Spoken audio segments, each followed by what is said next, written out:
Hello विद्यार्थी मित्रों, आज આપણે ચેપ્ટર નંબર 6 ત્રિકોણમાં સ્વાધ્યાય 6.1 ના આગળના દાખલા જોવાના છે। તો આગળ જઈએ આપણે દાખલા નંબર 3। દાખલા નંબર 3 માં આપણને કીધું છે આપેલ આકૃતિમાં, એટલે આકૃતિ આપણને અહીંયા આપી દીધેલી છે, જે આકૃતિ આપણી આ રીતે છે।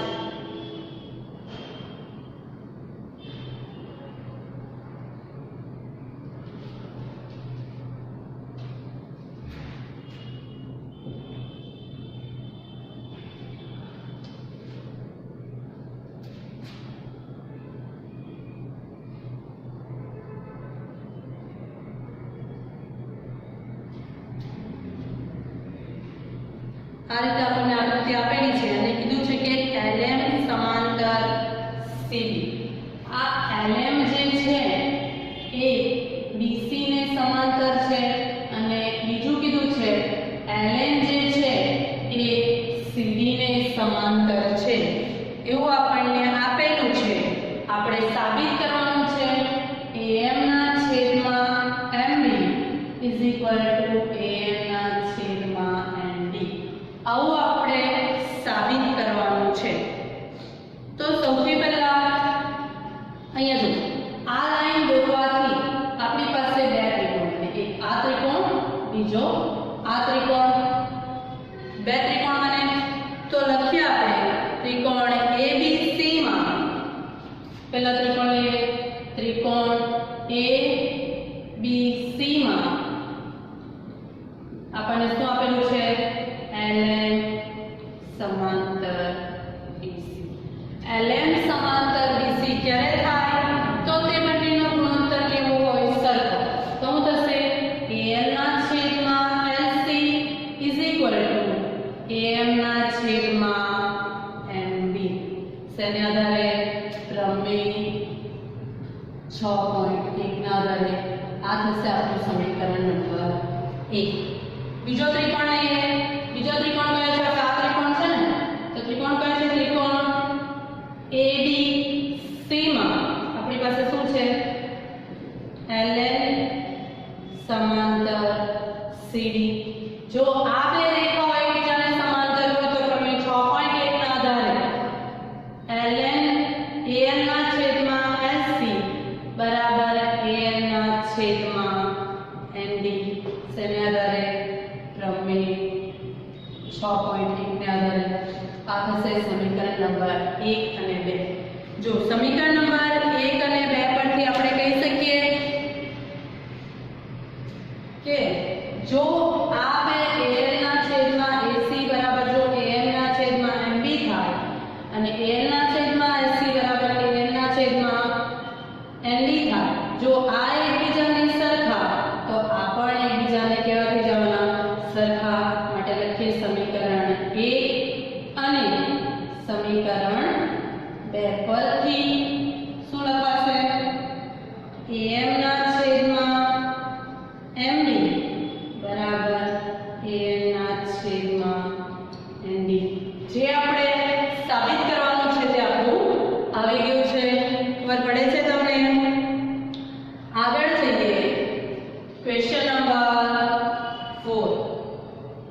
ક્વેશ્ચન નંબર 4 માં આપણને શું કીધું છે? તો આકૃતિમાં બતાવ્યા મુજબ।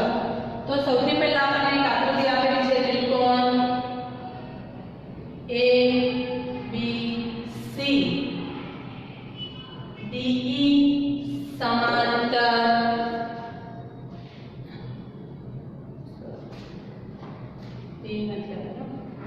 આની અંદરથી એક A માંથી રેખા પસાર થાય છે। આ જે પસાર થાય છે તે અહીંયા AE નામ છે, AE અને અહીંયાથી આમ છે, અહીંયા નામ આપેલ છે DF। આવી આકૃતિ આપણને આપેલી છે। આપણને કીધું છે DE સમાંતર AC, DE સમાંતર AC આપણને આપેલ છે। બીજું આપણને શું કીધું છે? આ અને DF સમાંતર AE, DF સમાંતર એ ઈ આ બી આપણને આપેલ છે. હવે આપણને કીધું છે BF ના છેદમાં BF ના છેદમાં FE is equal to BE ના છેદમાં આ EC આવું આપણે સાબિત કરવાનું છે. શું સાબિત કરવાનું છે? BF ના છેદમાં FE is equal to BE ના છેદમાં EC. તો સૌથી પહેલા આપણને આવે છે DE સમાંતર AC. આ DE કોને સમાંતર છે? AC ને સમાંતર છે. તો આપણો ત્રિકોણ બને ત્રિકોણ ABC માં DE સમાંતર AC માટે જો એ એકબીજાને સમાંતર હોય તો શું થશે?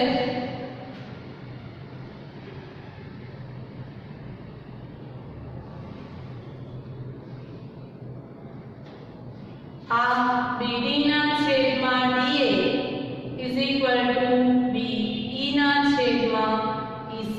તેના આધારે પ્રમેય 6.1 ના આધારે આ થઈ ગયું સમીકરણ નંબર 1. ખબર પડે? બીજું આપણને આપેલું છે DF સમાંતર AE. તો આપણો આ ત્રિકોણ બની ગયો. આ ત્રિકોણ જો બની જાય તો લખીએ ત્રિકોણ BAE માં DF સમાંતર AE. જો DF સમાંતર AE હોય તો BD ના છેદમાં DA is equal to BF ના છેદમાં FE. આટલો ત્રિકોણ છે. તેના આધારે પ્રમેય 6.1 ના આધારે સમીકરણ નંબર 2. જો અહીંયા બી BD ના છેદમાં DA, અહીંયા બી BD ના છેદમાં DA. તો આ જો એકબીજાને સરખા તો આ બી એકબીજાને કેવા થઈ જવાના? સરખા. માટે સમીકરણ 1 અને સમીકરણ 2 પરથી BE ના છેદમાં EC is equal to BF ના છેદમાં FE. જે આપણે સાબિત કરવાનું છે તે આવી ગયું. આમ તેમ થાય તો ચાલે કારણ કે બંને સરખા જ કહેવાય છે. આ આપણે જે સાબિત કરવાનું હતું તે થઈ ગયું. ચલો આગળ જઈએ. Question number 4. ક્વેશ્ચન નંબર 4 માં આપણને કીધું છે આપેલ આકૃતિમાં જો DE સમાંતર AC. અરે સર શબ્દ આપણે કર્યો ને સર. પાંચમો આ દાખલો પતી ગયો છે.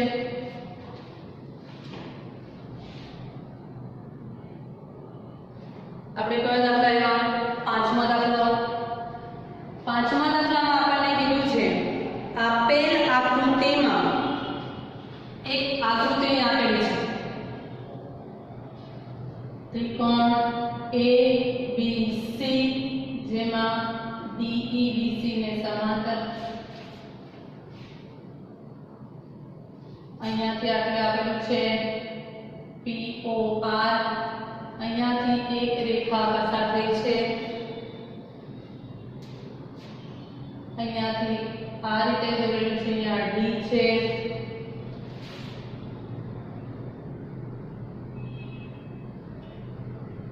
આવી આકૃતિ આપણને આપેલી છે. પહેલું આપણને કીધું છે DE સમાંતર OQ.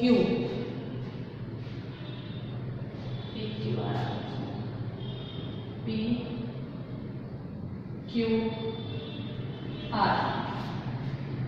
સૌથી પહેલા શું કીધું છે? DE સમાંતર OQ. DE આ જે DE છે અહીંયા E છે છે, અહીંયા ડી છે. આ ડીઈ સમાંતર ઓક્યુ છે અને બીજું આપણને કીધું છે ડીએફ સમાંતર ઓઆર. આ ડીએફ છે એ ઓઆર ને સમાંતર છે. તો જો આને આધારે ત્રિકોણ બની ગયો. પહેલો ત્રિકોણ પીક્યુઆર. આને આધારે આપણે લખીએ ત્રિકોણ પીઓક્યુ માં કોણ છે? ડીઈ સમાંતર ઓક્યુ. ડીઈ સમાંતર કોણ છે? ઓક્યુ. તો પીઈ ના છેદમાં ઈક્યુ ઇઝ ઇક્વલ પીડી ના છેદમાં ડીઓ. શેના આધારે? ક્રમિક 6.1. સમાંતર હોય તો તેનો ગુણોત્તર પણ કેવો થઈ જાય? સરખો. આ થઈ ગયો આપણું સમીકરણ નંબર 1. બીજું લઈએ ત્રિકોણ પી ઓ આર માં ડીએફ સમાંતર ઓઆર. જો આ બંને સમાંતર હોય તો પીડી ના છેદમાં DO is equal to PF ના છેદમાં એફઆર. શેના આધારે? ક્રમિક 6.1 ના આધારે. સમીકરણ નંબર 2. સમીકરણ નંબર 1 માં જો શું કીધું છે? પીઈ ના છેદમાં ઈક્યુ બરાબર પીડી ના છેદમાં ડીઓ. આ અને પીડી ના છેદમાં ડીઓ બરાબર પીએફ ના છેદમાં એફઆર. આ બંને કેવા છે? સરખા. તો આ બંને બી કેવા થઈ જશે? સરખા. માટે સમીકરણ 1 અને સમીકરણ 2 પરથી પીઈ ના છેદમાં ઈક્યુ બરાબર પીએફ ના છેદમાં એફઆર. આપણે સાબિત કરવાનું છે કે EF is equal two QR. જો પહેલી બાજુ પીઈ ના છેદમાં કોણ આવ્યું? PQ. એટલે આ આવ્યું. બીજું PF ના છેદમાં FR. એટલે આ આવ્યું. જો આપણે આ ગુણોત્તર જો સમાન થાય તો તેને બાજુઓ પણ કેવી થઈ જાય? સમાંતર. માટે EF સમાંતર QR થશે. આ બે સમાંતર હોય તો એનો ગુણોત્તર સરખો હોય. જો ગુણોત્તર સરખો હોય તો આ બે રેખાઓ પણ એકબીજાને કેવી થઈ જાય? સમાંતર. ખબર પડે તમને? આ चलो આગળ જઈએ. Question number 6. ક્વેશ્ચન નંબર 6 માં કીધું છે આકૃતિ. આપેલ આકૃતિમાં AB સમાંતર PQ. પણ સૌથી પહેલા તો આપણે આકૃતિ દોરવી પડશે. ત્રિકોણ PQR. બીજો ત્રિકોણ દોરીએ અહીંયા. પહેલા તો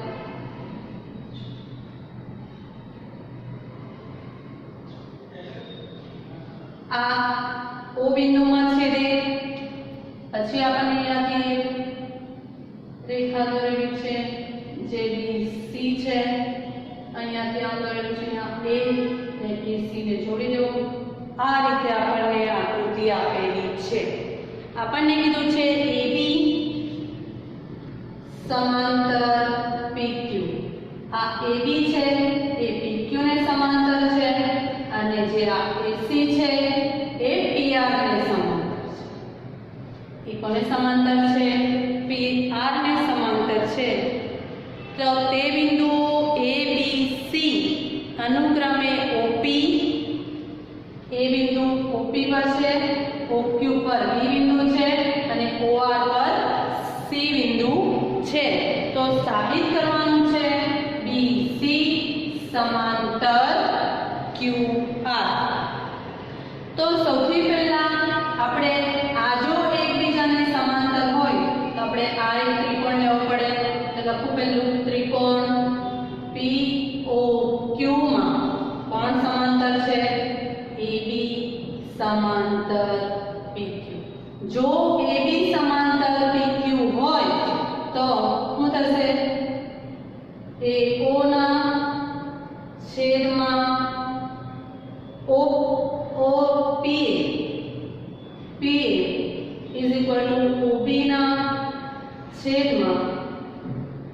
PQ શેના આધારે પ્રમેય 6.1 પરથી સમીકરણ નંબર 1 એ જ રીતે જો AC સમાંતર PQ હોય તો આપણો આ ત્રિકોણ બને તો લખીએ ત્રિકોણ POR માં ત્રિકોણ POR માં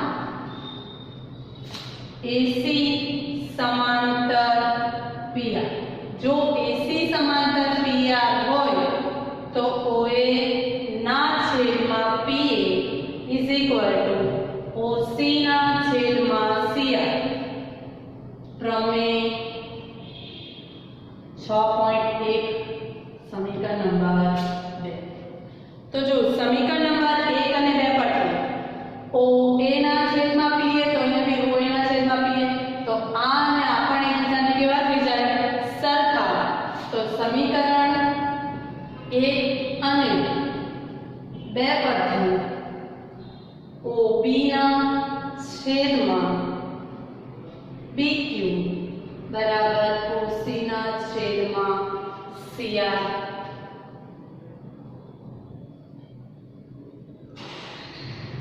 હવે આપણે આગળ જઈએ ત્રિકોણ OQR માં એક ત્રિકોણ બાકી રહ્યું ને ત્રિકોણ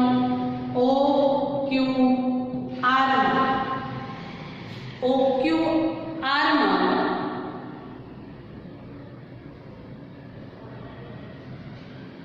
BC એ OQ ને B બિંદુમાં અને OR ને C બિંદુમાં છેદે જો C બિંદુમાં છેદે તો થશે OQ ના OB ના છેદમાં BQ is equal to OC ના છેદમાં CR